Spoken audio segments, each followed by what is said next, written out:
Good day and welcome to EZY Switchgear podcast. And today we have my mentor and my coach for the past 5 years, Danie Slabbert, with us today. Welcome, Danie. Thank you, Evan. Thank you for coming and having this discussion with us.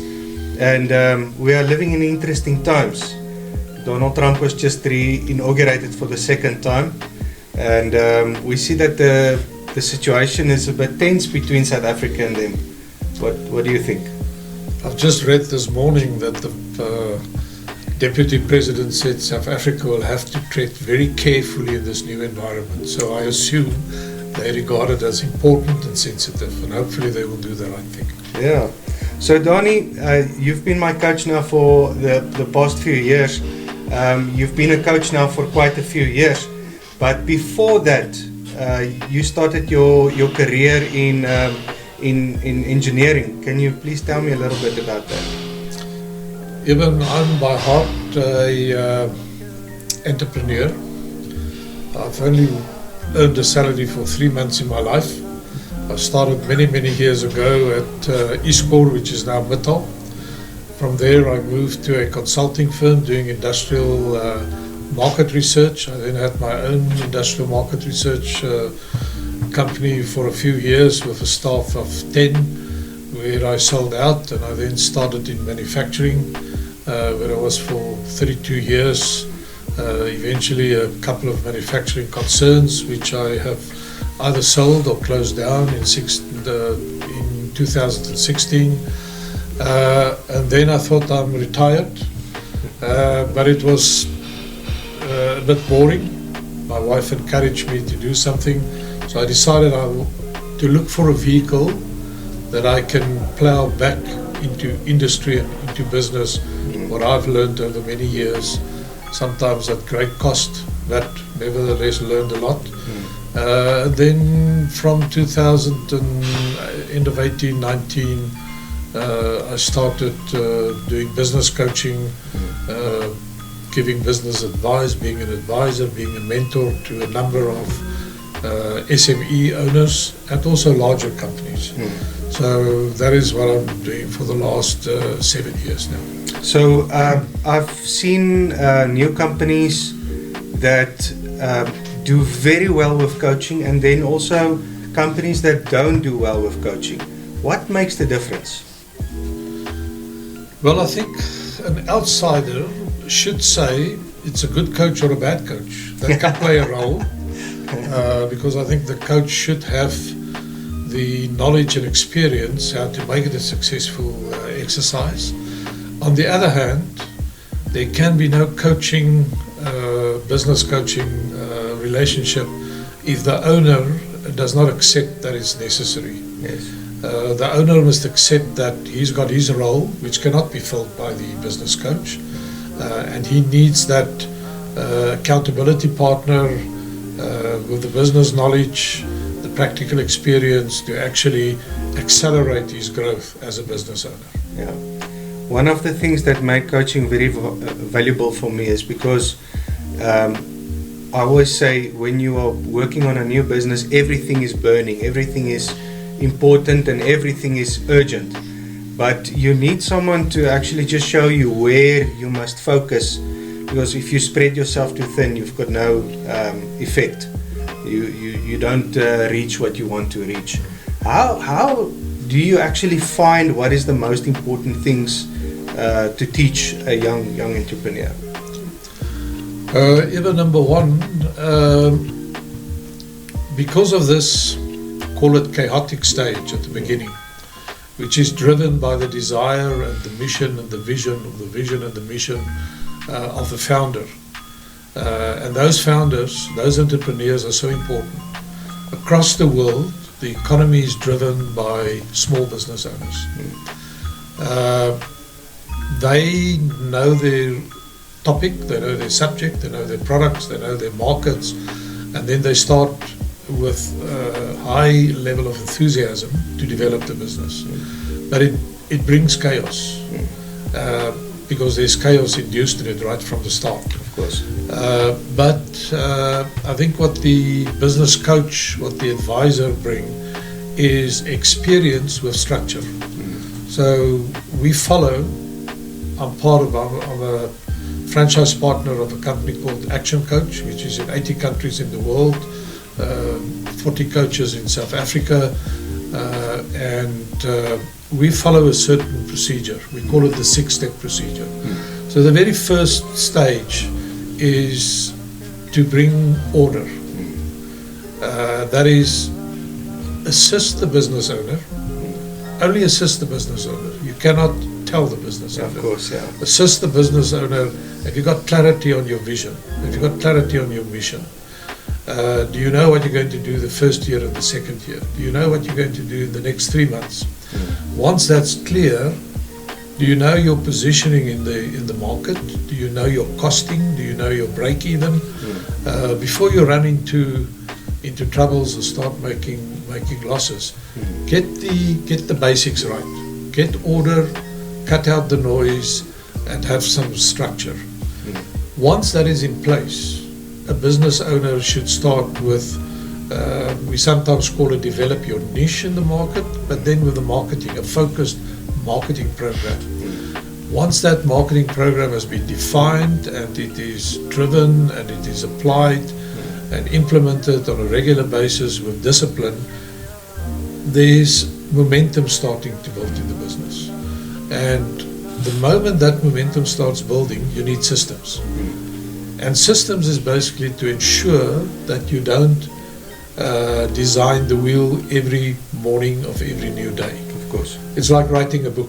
You write the book and you can sell 1 million copies if it was a good book, or you can sell 20 if it wasn't a good book. So you have to make sure that you put systems in place so that there's a momentum which can be managed and delegated to people, so that the business owner can move on to the next stage of development. Yeah. The next stage of development is people. You need people. You need people structured. You need specified job descriptions. You need to know what skills you require. There needs to be an organogram.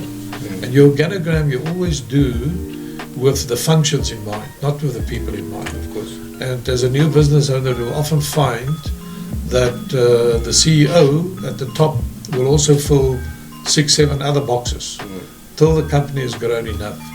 Once you've got systems and team in place, you get to a place where there's synergy. Yes. That synergy brings its own momentum. Managers can be appointed, can be delegated to, and that allows the business owner to start experiencing some freedom.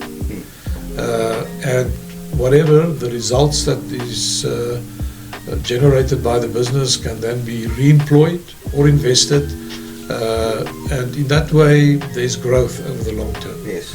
But the business unit, through the various levels, the 5 levels must be achieved first. That's the approach that has been proved over. There's 15,000 smaller companies being coached by Action Coach coaches throughout the world, and that recipe, that structure is highly effective. I've got a controversial question to ask you. If you have to start from scratch again, would you buy a business or start a business? A very interesting question. Would you buy or would you start?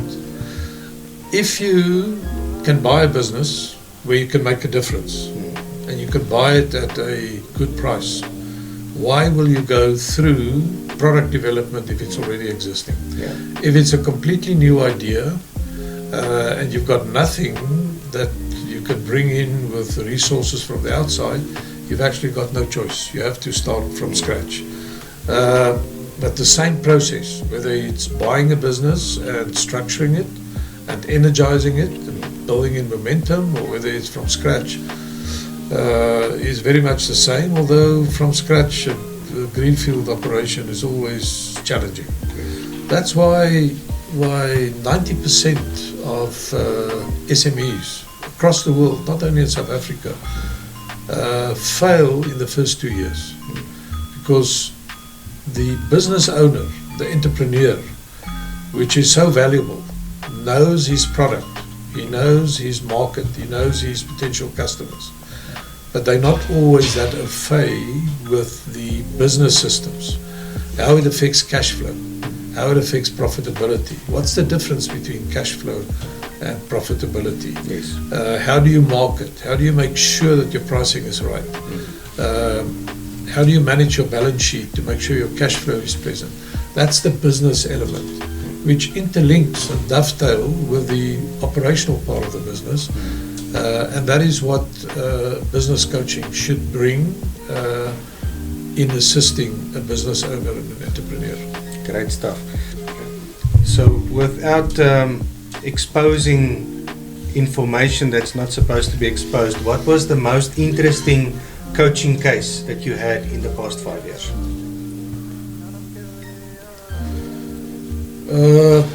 EZY was an interesting case, and I'm talking to you in the back now of EZY. What did you find interesting about it? No, your passion. Oh, really? Your passion, your experience that you already had, your drive, where you started from almost nothing, and in a relatively small time you've developed the business to the level where it is now. It's always challenging. I understand it. I've been through it, and I've got huge appreciation and respect. I also have other clients where there were large challenges, but by structuring the approach, making sure the financing is in place and balanced and optimized, having the patience, but above all, the commitment from the business owner. Because the moment the business owner thinks he knows it all, like all people, it's then that you realize you actually don't know it and you might lose it. Yeah. So it's the interesting cases is where you have an enthusiastic, dedicated, coachable, which is difficult to say, but coachable business owner. The business owner gets the benefits and the success, and the business owner's success is the coach's success. Yeah. If you could look back over your life, did you get more enjoyment from coaching or more from being business owner, being the entrepreneur yourself? Although you're still an entrepreneur, but which side gave you more joy in your life? Yeah, in the first phase of my life, 30 years, 35 years, almost 40 years, I would not have been a good coach. I was an entrepreneur and I enjoyed it to drive the business, to develop the business, new markets, supplying overseas, establishing licensees overseas. So that was what I was supposed to do. With that experience and knowledge and exposure, I don't want to be the operating business entrepreneur today. I want to be the advisor and the coach to assist others. It's a different phase of your life. Different phase of my life, that gives me the satisfaction, and the success of my clients is my success. That's awesome. And if you could give an entrepreneur in 2025 some advice, what would that be? Make sure what your product definition is. Understand your product, understand your cost. Make sure you understand your markets and your competition. If you know your product, if you know your markets, if you know how to market it, then there will be a momentum. And in the second phase, make sure that you do your financial management to get to positive cash flow effectively to support the growth in your operational part of the business. So one of the things that I find a lot of companies is struggling with is understanding your competition. How do you go about in a systematic way to find what your competition does and what is their strategic motives? It is because of that there are people doing market research, but it can be done by business itself as well. Number one, you should at least identify suppliers doing the same that you are doing. Any business owner should know who are the other people supplying what I'm supplying. How do they differ from me? Are they bigger? Are they smaller? What is their pricing? What are their locations? How many people do they employ? Who are their customers? Where will I bump into them in the market? If you think you're the only one, you might awake with a nightmare. You should be aware of market dynamics and competition. And it's not going to come to you. You need to work on it to understand. That's where industrial market research fits in. Great. And you don't have a crystal ball, but if you look into 2025, what lies ahead for our year? Yes, you're quite right. I don't have a crystal ball. I don't have a crystal ball. It appears that our inflation rate is coming down. Although tomorrow the new inflation rate will be announced and they say it might increase from 2.9 to 3.2, but we will only know tomorrow. That will have an influence on the interest rates. That has already been downgraded with 2 notches of 25 point each in 24. They expect another 2, let's hope 3, 25 point drop in 25. That should give some stimulus to the market, to the property market, to businesses, and depending on what's happening in the international world, depending on the responsibility of our people in government, I'm always an optimist, and I believe 25 should be good. Should be good for the markets, investment market, should be good for businesses, should be good for real business in Main Street. That's great. Thank you, Danie. Thank you for coming and visiting us and sharing some of your knowledge. And it has been a pleasure to be your mentee. And I hope that we have a great 2025. And thank you for joining us. Have a wonderful day. Thank you, Evan.